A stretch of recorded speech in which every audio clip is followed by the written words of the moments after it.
Fala, meu povo, como é que vocês estão? Tudo bem? Hoje um vídeo exclusivo para apoiadores e apoiadoras. Hoje a gente vai falar sobre naipes. Vamos começar a falar sobre naipes. E, como sempre, tudo aqui será feito de forma orgânica. Eu pretendo que seja o mais sem edição possível, principalmente aquelas edições picotadinhas. Não sei se aquilo tem muito a ver com minha proposta. Eu gosto muito de, de ser militante, né? Não é segredo pra ninguém. E uma das minhas militâncias hoje é pela humanidade, pela arte orgânica, e ainda que estejamos sendo mediados aqui por ferramentas digitais, eu vou tentar que isso aqui pareça o mais possível com um bate-papo, beleza? Porque inclusive os meus cursos são assim. Não gosto desse tom professoral, não é a minha vibe. Então hoje a gente vai bater um papo sobre naipes. Seja lá porque você se interessa sobre isso, se é que você se interessa sobre isso. Se você não se interessa, se você não se interessa sobre isso, não. Se você não se interessa nisso, espero que você passe a se interessar. Porque o tarô, do contrário do que muitos pensam, não é apenas uma ferramenta de adivinhação. E o tarô não se presta apenas ao jogo cartomântico. E eu uso o jogo cartomântico. A gente já tá no assunto, viu, galera? Vocês estão aí. Não tô derivando, não tô divagando, digredindo. Aprendi essa palavra, essa conjugação um dia desses. Aprendi não, assim, eu nunca tinha me dado conta, né? Das conjugações de digressão. Existe o ato de digredir, né? Mas a gente tá dentro do assunto, tá? Não pula não.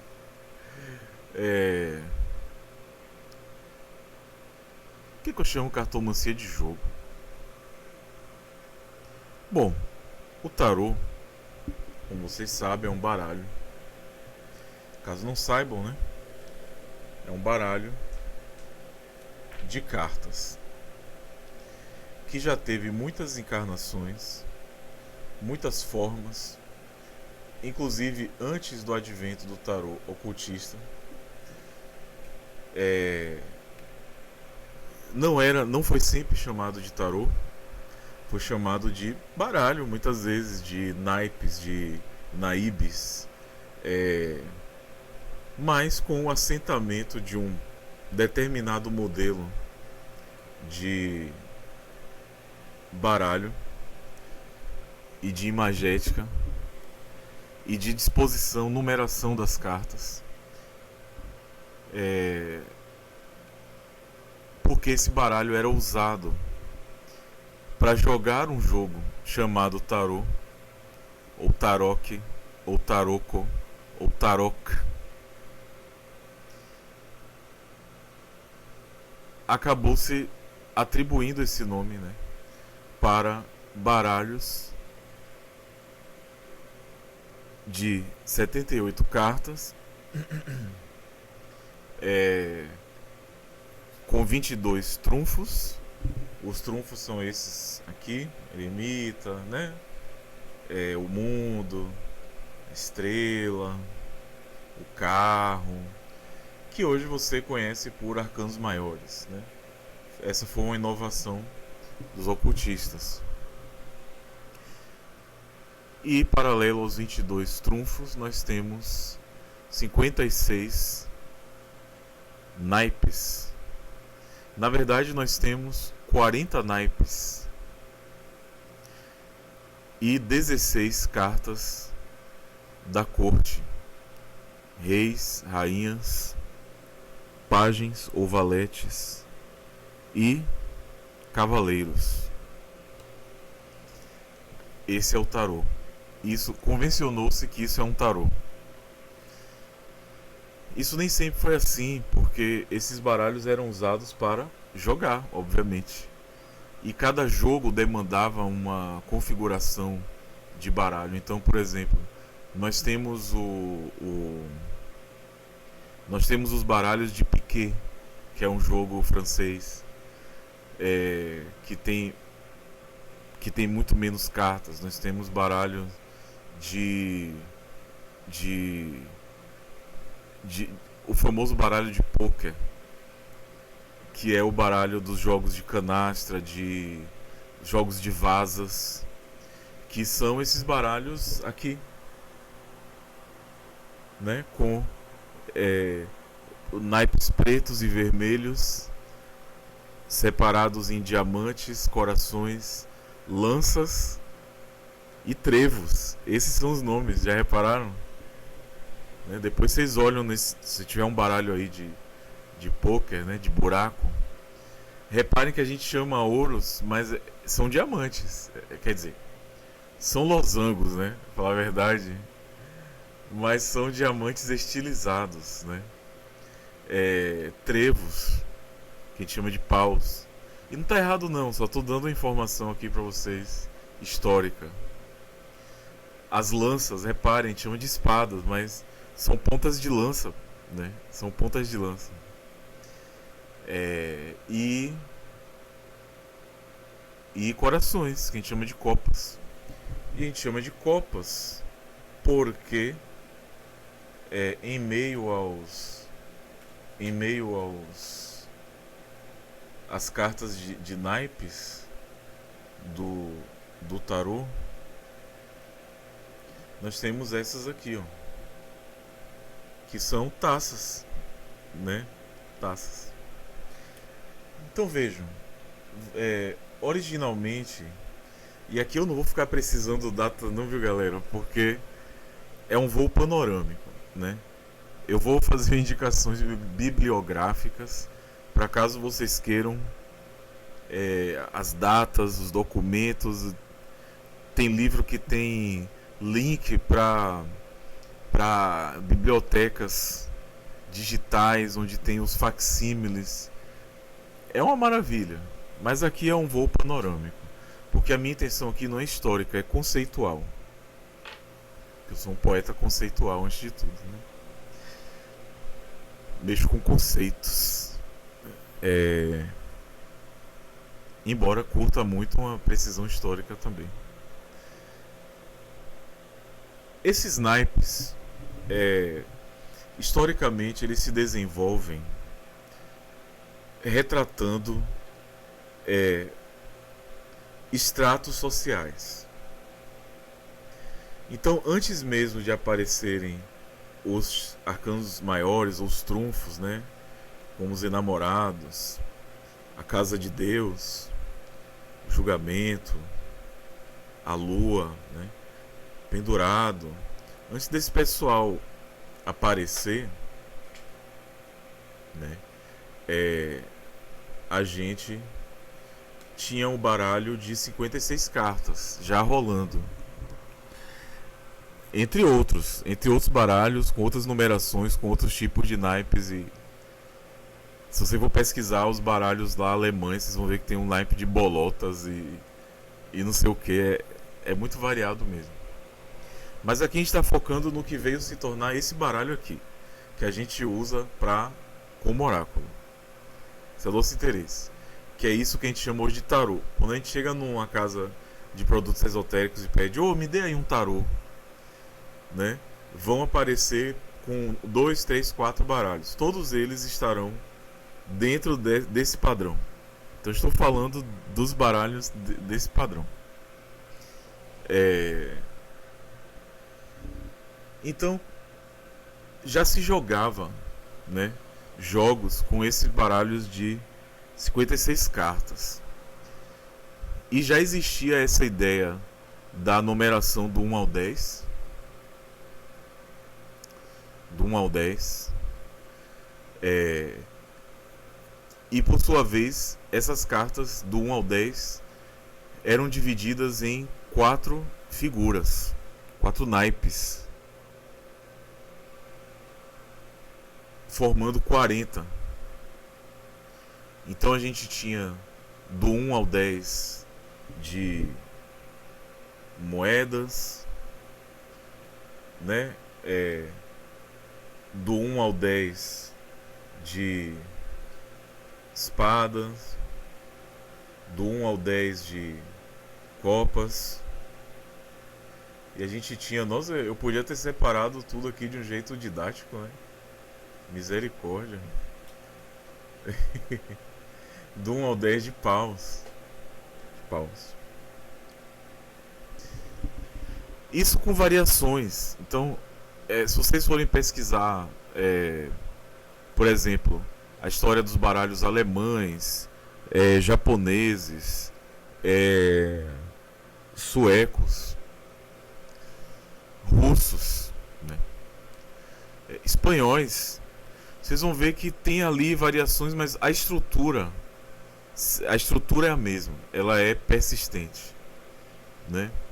Essa estrutura do 1 ao 10, 4 figuras, 4 naipes. Bom, naquilo que convencionou se chamar de Europa Ocidental, esses naipes se desenvolveram como esses aí que eu mostrei: paus, espadas, copas, moedas. E esses naipes, por sua vez, eles eram ligados a estratos sociais. Tanto que no baralho, no chamado baralho, no baralho de pôquer, no baralho comum. Ô Raquel, me dê um baralho ali, meu amor, faça favor. Tá aqui, ó, bem na ponta da estante. Qualquer um. Eu esqueci. Obrigado.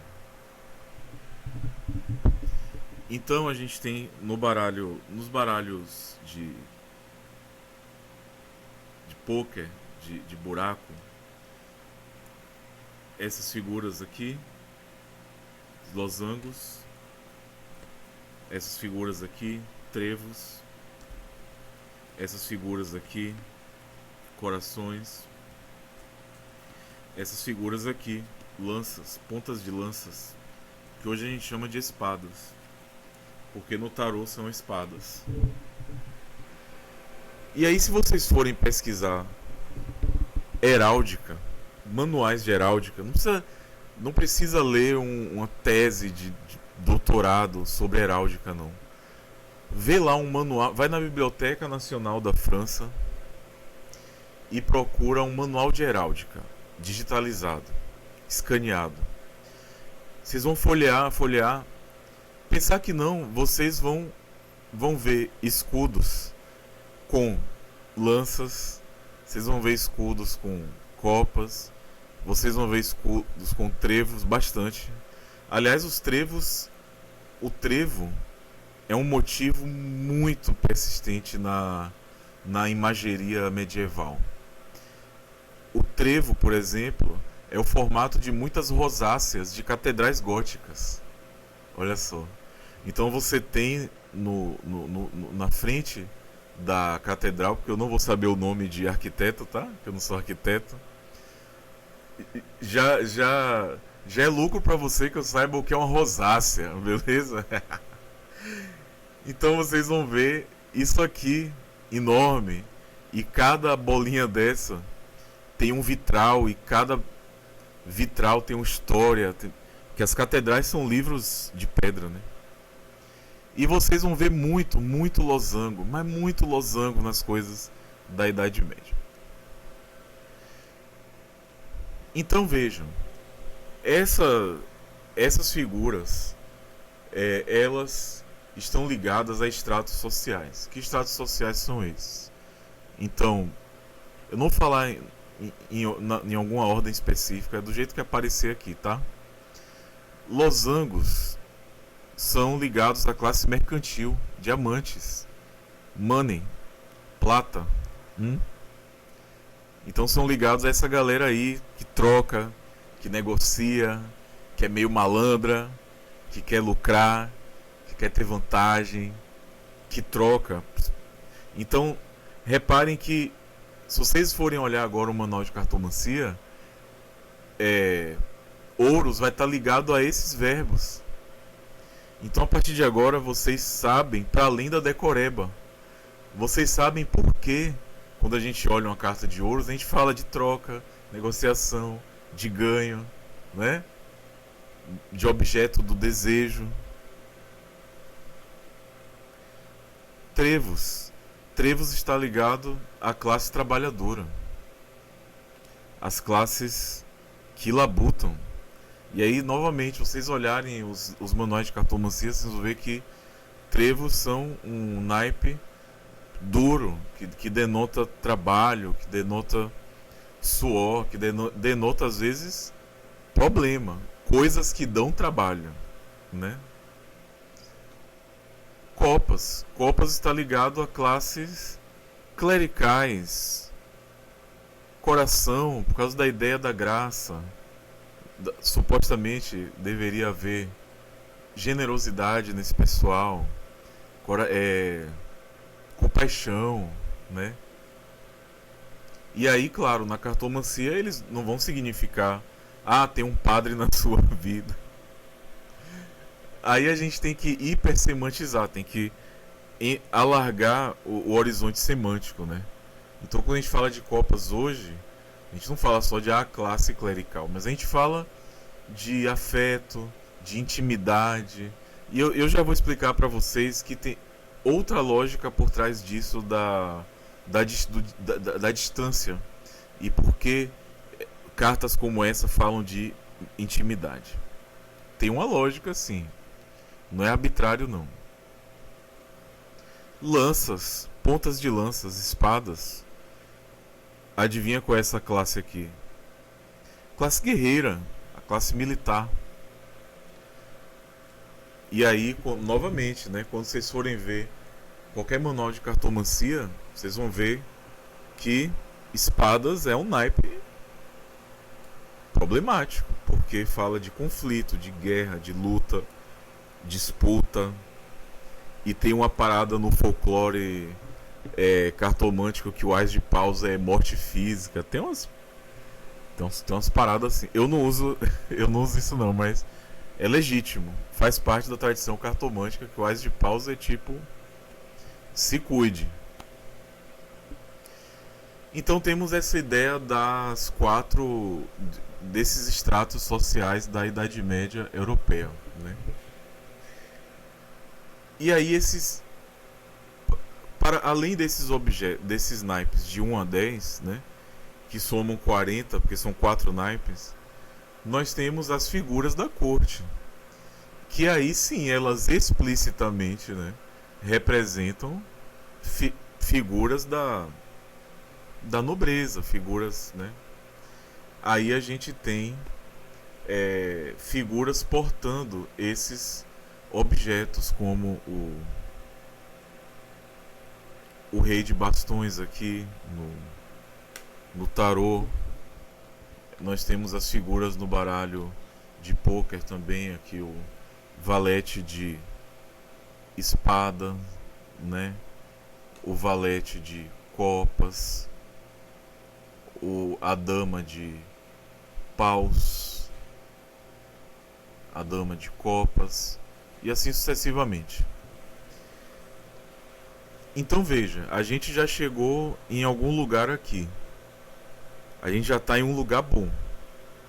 A gente já tem um bloquinho de aula feito, certo? A gente sabe agora que o tarô tem uma estrutura e que dentro dessa estrutura existem 22 trunfos e 56 naipes ou arcanos menores, e que esses por sua vez são divididos entre 40 cartas de naipes e 16 cartas de corte, figuras da corte. Nós aprendemos que essas cartas de naipes são 40 divididos por 4. E que cada grupo desse é composto, portanto, por 10 cartas. E que cada grupo desse é formado por cartas de 1 a 10 de determinado naipe. E esses naipes são representados por determinados objetos. E que essas figuras da corte, rei, rainha, cavaleiro, pajem, são ligados a estas figuras. Então nós temos grupos, nós temos 16 divididos por 4 nas figuras da corte. Então temos 16 figuras, né? E cada grupo tem 4 figuras. Um rei de paus, uma rainha de paus, um pajem de paus, cavaleiro de paus, um rei de ouros, cavaleiro de ouros, rainha de ouros, pajem de ouros, e assim sucessivamente.